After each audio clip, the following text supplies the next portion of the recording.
पक्षाकडून शिवसेना संपर्क कार्यालयामध्ये नागरिकांसाठी विविध योजनांचं महाशिबिर आयोजन करण्यात आलेलं आहे। या शिबिराच्या माध्यमातून नवीन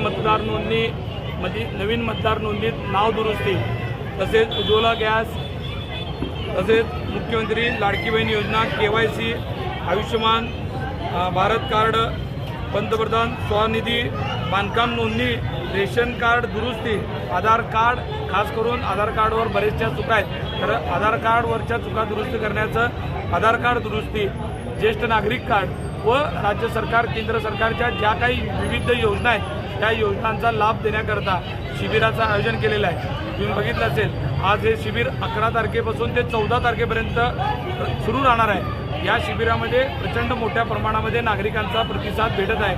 हे आज या माध्यमातून रोज 1,500 ते 2,000 अशा पद्धतीनं लोक येतील आणि त्यांची नियोजन करण्याकरता शिवसेनेचे सर्व पदाधिकारी, काही आम्हाला कॉम्प्युटर ऑपरेटरची मदत करण्याकरता काही युवकांची मदत घेऊन त्यांच्या सर्व सहकार्यातून अशा पद्धतीचं शिबिर आयोजन करण्यात आलेलं आहे। बापू, यापूर्वी सुद्धा आपण अशा प्रकारचं शिबिर आयोजित केलं होतं, त्याला कसा लाडकी बहीण योजना ज्यावेळेस आली होती त्यावेळेस सन्माननीय एकनाथजी शिंदे साहेबांच्या आदेशानुसार आपण प्रचंड मोठ्या प्रमाणामध्ये लाडक्या बहिणीचे फॉर्म भरून देण्याचं काम केलं होतं। त्यावेळेस 15,000पेक्षा जास्त महिलांचे फॉर्म आपण या कार्यालयातून भरले होते।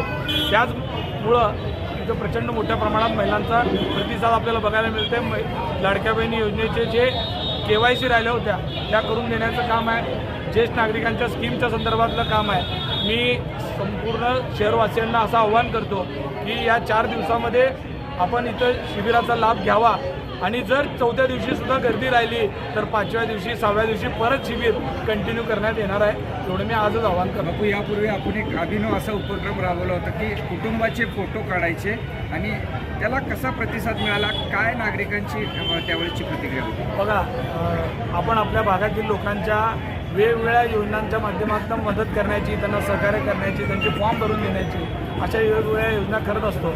आपण एक आठवण करून दिली, आम्ही नागरिकांचा ग्रुप फोटो काढून देणं, फॅमिलीचा फोटो काढून देण्याची एक हे आणली होती। त्या माध्यमातून 650 कुटुंबांचे फॅमिली फोटो काढून देण्याचा मी त्यावेळेस एक संकल्प केला आणि त्यामध्ये ज्या लोकांनी फोटो काढून घेतले, मला आज या आठवणीनं त्यांच्या घरी गेल्यानंतर लोक सांगत असतात त्यांच्या मुख्य शोकेसमध्ये ते फोटो लावलेत आणि कदाचित त्यातला एखादा व्यक्ती त्यांच्यावर आज नसताना ते आवर्जून सांगतात की त्यावेळेस हा फोटो आपण आपल्यामुळं काढला, आज आमचे वडील आमच्यासोबत नाहीत पण तुम्ही त्यावेळेस उपक्रम राबवला त्यामुळं आज त्यांचा फोटो आमच्या संग्रही राहिला। अशा अनेक आठवणीच्या माध्यमातून लोकांची सेवा करण्याचा आपण सातत्यानं प्रयत्न